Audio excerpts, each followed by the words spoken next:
This is part 4 of 1.2 muscular system. All of these muscle fibers are relatively big: slow oxidative, fast oxidative, glycolytic, and fast glycolytic. Slow oxidative muscle fibers, also known as type 1. Slow oxidative muscle fibers are pretty small, but the fibers per neuron are quite large. This is because they don't fatigue.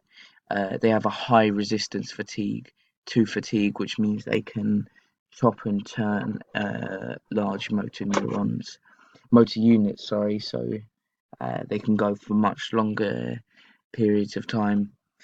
The capillarization is very high, meaning that they have lots and lots of good blood supply. This is the same with the myoglobin content.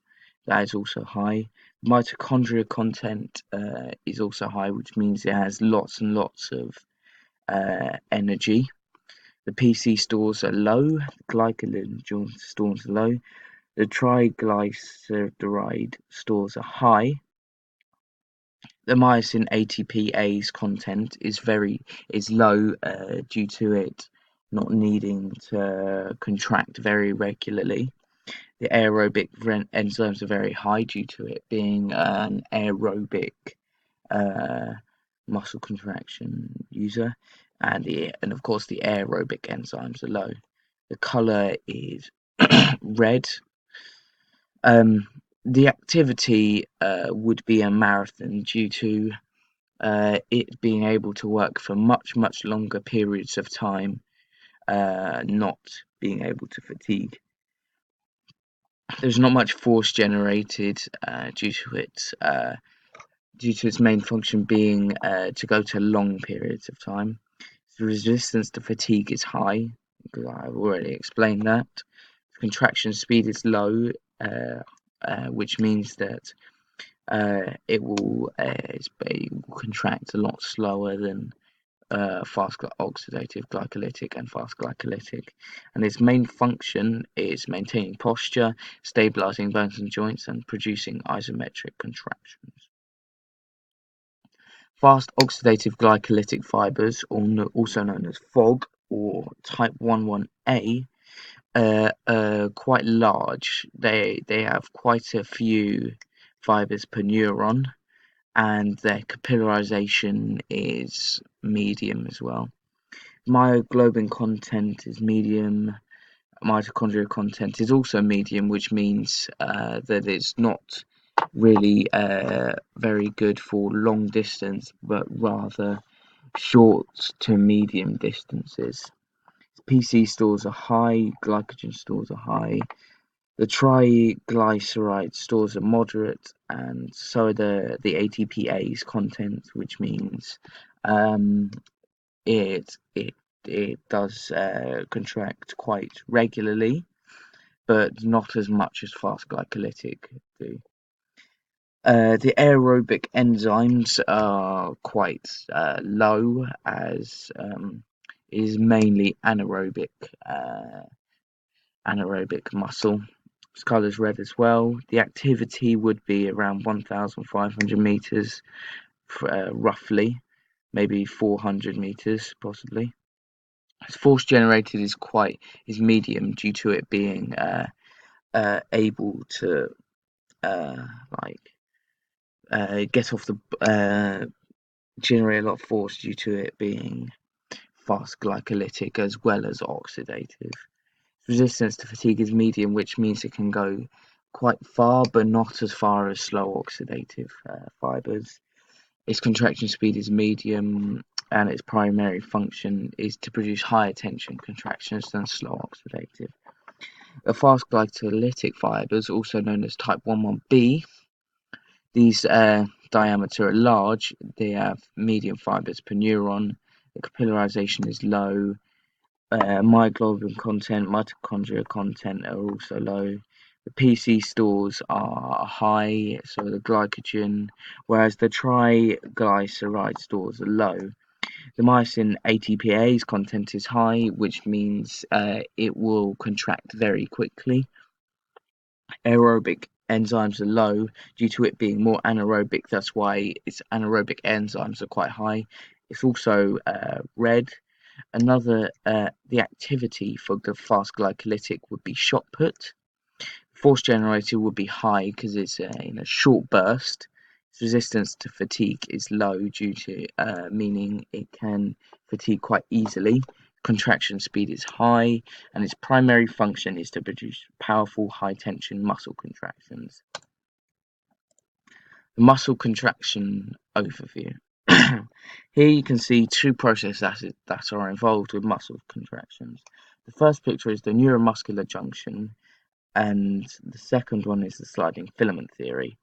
I will go into more depth about the things that are involved in the process in the next couple of slides, but for now I will run through how muscle contracts.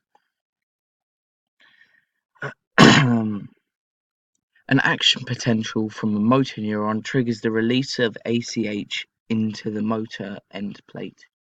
ACH initiates the depolarization within the sarcolemma, which is spread through the muscle via T-tubules. Depolarization causes the sarcoplasmic reticulum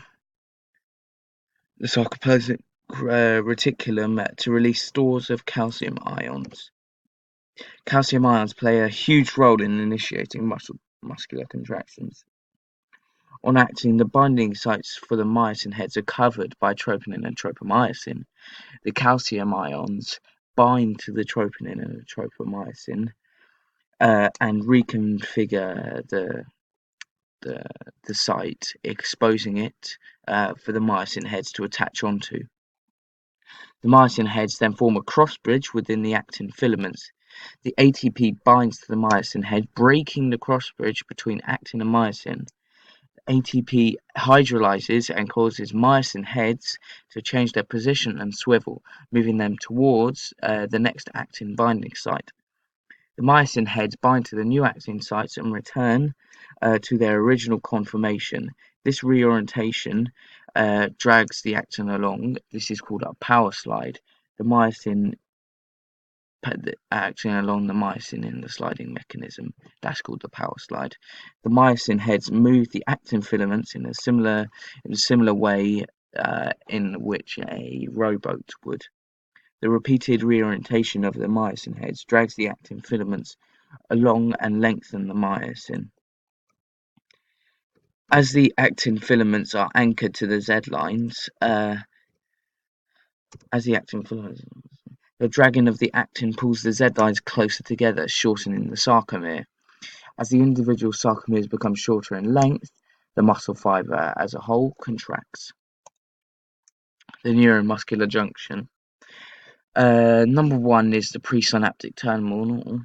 This is where the vesicles are held, as well as the mitochondria as well. And what the presynaptic terminal allows the impulse to do is to pass through